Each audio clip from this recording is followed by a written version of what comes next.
গণতন্ত্রের কোনো বিকল্প নাই। গণতন্ত্র ভোটাধিকার না আসলে পরিণতি অতীতের মতো হতে পারে।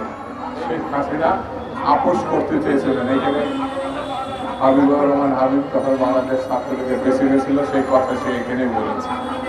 সেই ঘৃণায় হাবিব পরে বিএনপিতে দেশনেত্রী বেগম খালেদা জিয়া জয়েন করেছে, এখনো বিএনপি করে। বন্ধুরা, সেই নেত্রী গতকাল বাংলাদেশে ফিরে এসেছে। বাংলাদেশে শুধু ফিরে এসেছেন একটুকু বললে সবকিছু বোঝানো যাবে না। বাংলাদেশটা, ঢাকা শহরটা সেদিন তাকে বরণ করার জন্য ক্যাপিটাল পাইকারি এয়ারপোর্ট থেকে তার বাড়ি পর্যন্ত যেভাবে জনস্রোত তৈরি হয়েছিল, এই জনস্রোত হচ্ছে গণতন্ত্রের মাতাকে বরণ করা, গণতন্ত্রকে বরণ করা, স্বাধীনতাকে বরণ করা।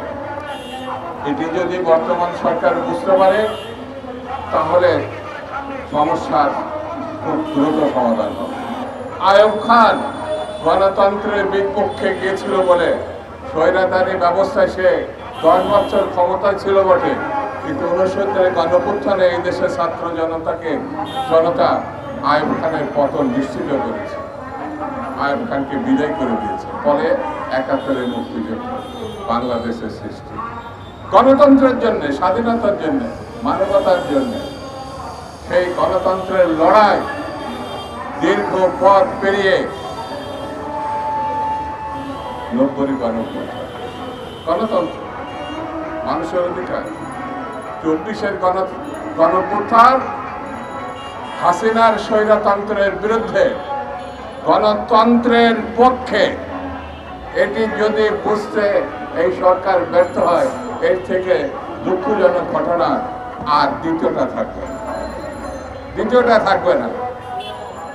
দীর্ঘ 15 বছরের যে লড়াই বেগম খালেদা জিয়ার নেতৃত্বে, এই দেশের বিরোধী রাজনৈতিক দলের নেতৃত্বে, ছাত্র দলের সহ প্রায় 4000, প্রায় 5,000 নেতা কর্মী, বিরোধী দলের বিএনপি এবং ছাত্র দল সহ অন্যান্য সংগঠনের, তারা আত্মহত্যা দিয়েছে, তারা গুম হয়েছে, নিখোঁজ হয়েছে। এটা যদি বর্তমান সরকার না বুঝতে পারেন তাহলে গণতন্ত্রের প্রতি তারা শ্রদ্ধাশীল, গণ আন্দোলনের প্রতি শ্রদ্ধাশীল, গণ অভ্যুত্থানের প্রতি শ্রদ্ধাশীল, এটি বলা যাবে। সেই জন্যে আমি বক্তৃতা সংক্ষেপে বলি, আইয়ুব খানের দিকে তাকান, পালাইছে গণতন্ত্র না মানার কারণে।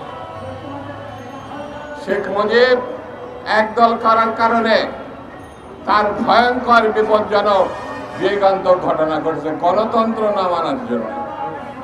শেখ হাসিনা ক্ষমতায় ছিলেন, বাংলাদেশটা তছনছ করে ফেলেছেন শুধু ক্ষমতার পূজারী, গণতন্ত্র মানেননি, তাকে পালাতে হয়েছে।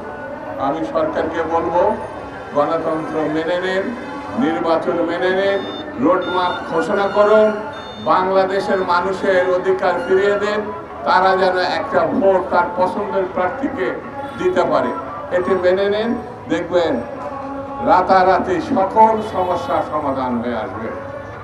আর এটা যদি মানতে না পারেন তাহলে বুসকাবাসকে বেঁধে রাখা ভালো।